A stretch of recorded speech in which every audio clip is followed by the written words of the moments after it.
बिस्मिल्लाहिर्रहमानिर्रहीम। बच्चों, मैं आपका मेरे चैनल शागिर्द फाउंडेशन में इस्तकबाल करता हूं।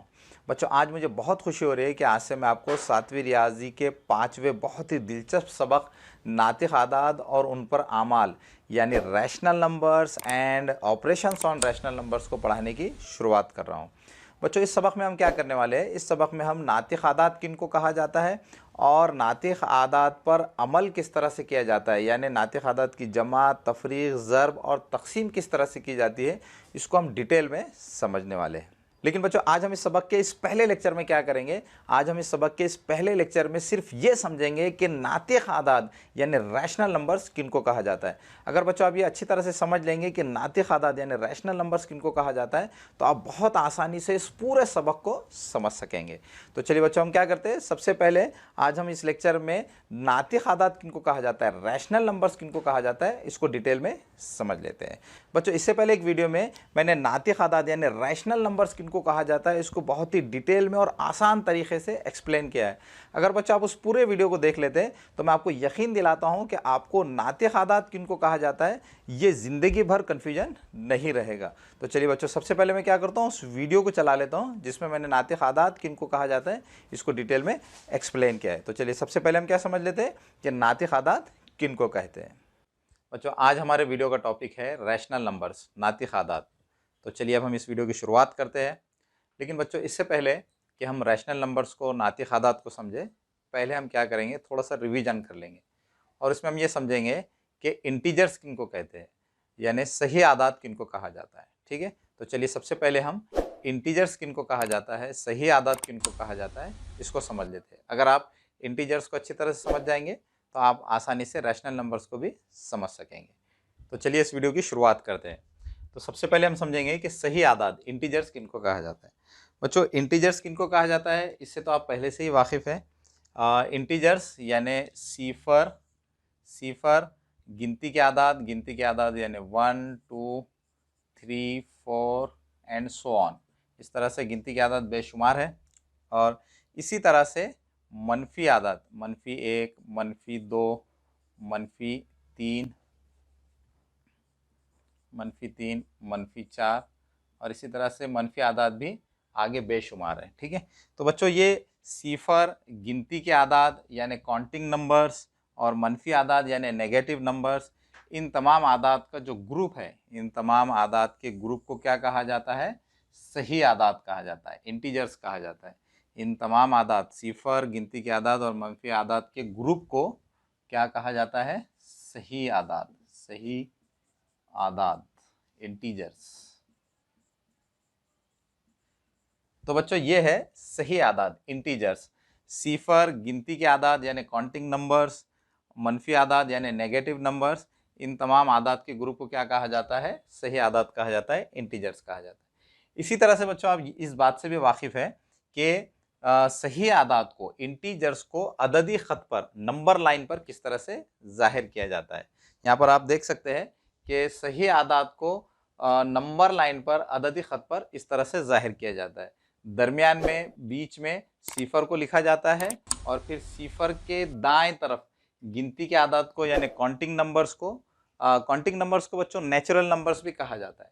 तो अददी ख़त पर इंटीजर्स को कैसे ज़ाहिर किया जाता है? बीच में सीफर को लिखा जाता है, सीफर के दाएं तरफ राइट हैंड साइड में गिनती के आदाद को लिखा जाता है और सीफर के बाएं तरफ लेफ्ट हैंड साइड में मनफी आदाद को, नेगेटिव नंबर्स को ज़ाहिर किया जाता है। तो इस तरह से सही आदाद को नंबर लाइन पर, अददी ख़त पर ज़ाहिर किया जाता है। अब बच्चों सवाल ये है, क्या अददी ख़त पर, नंबर लाइन पर सिर्फ सही आदाद ही होते हैं? नहीं, बल्कि सही आदाद के अलावा भी बहुत सारे आदाद अददी ख़त पर, नंबर लाइन पर होते हैं।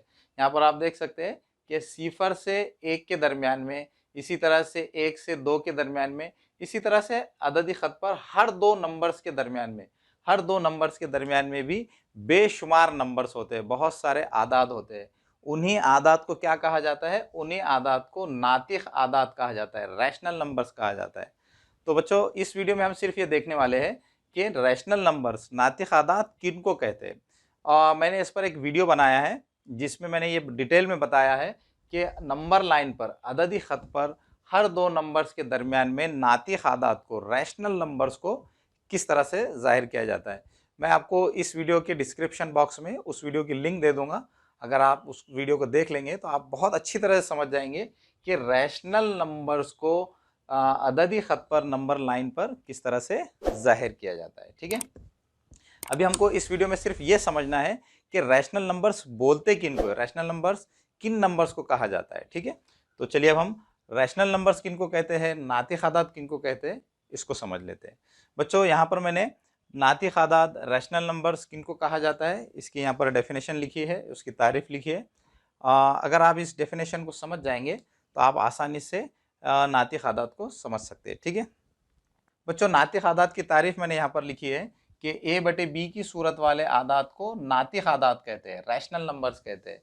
यानी यहाँ पर वो ये कह रहे हैं कि ए बटे बी की सूरत वाले, ए अपॉन बी की सूरत वाले, ए बाय बी के फॉर्म वाले जो आदाद होते हैं, उन आदाद को नातिक आदाद, रैशनल नंबर्स कहते हैं। यानी जो भी अदद इस सूरत में हो, इस सूरत का क्या मतलब है, इस सूरत का मतलब यह है कि एक लकीर के ऊपर एक नंबर होना चाहिए और लकीर के नीचे एक नंबर होना चाहिए। तो इस तरह से अगर कोई अदद हो, इस तरह से कोई नंबर हो, तो उस अदद को क्या कहेंगे, उस अदद को कहेंगे नातिक अदद, रैशनल नंबर। ठीक है, लेकिन बच्चों इस सूरत में किसी भी अदद के नातिक अदद होने के लिए दो शर्तें हैं। पहली शर्त क्या है, पहली शर्त यह है कि उस अदद में ए और बी ये क्या होना चाहिए, सही आदाद होना चाहिए।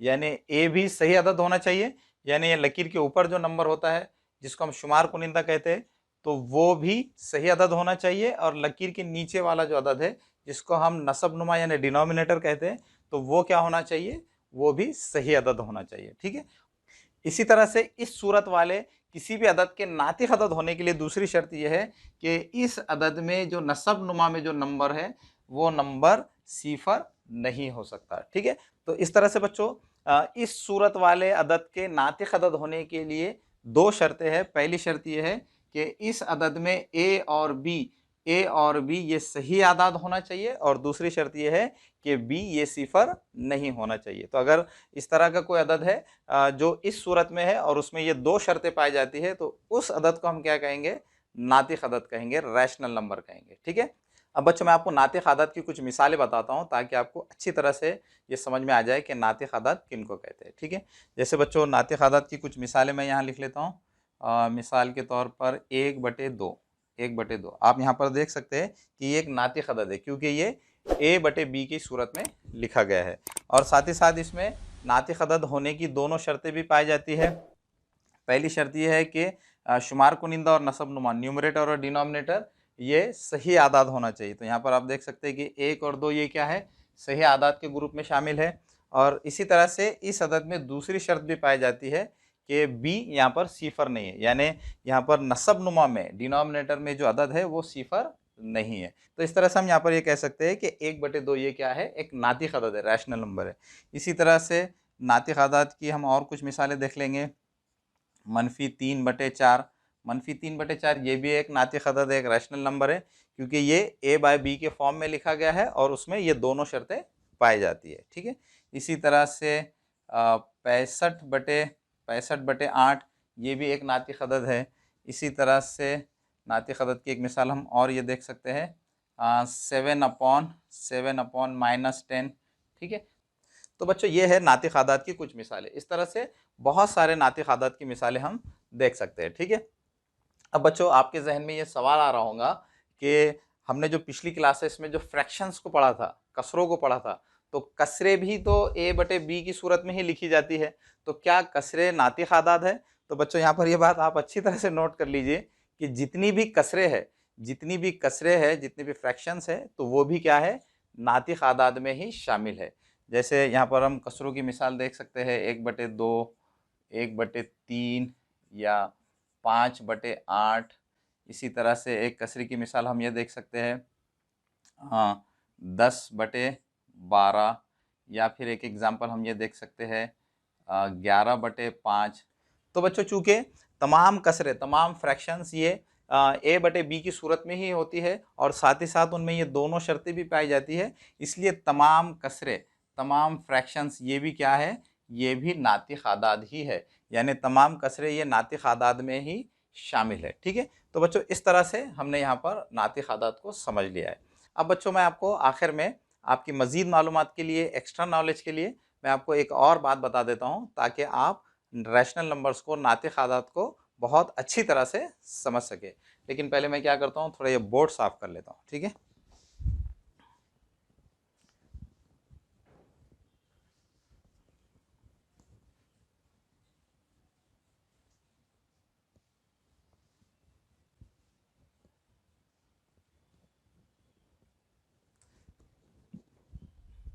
अब बच्चों हम ये समझेंगे कि क्या हम इन सही आदत को, इंटीजर्स को रैशनल नंबर्स, नातिक आदात कह सकते हैं या नहीं।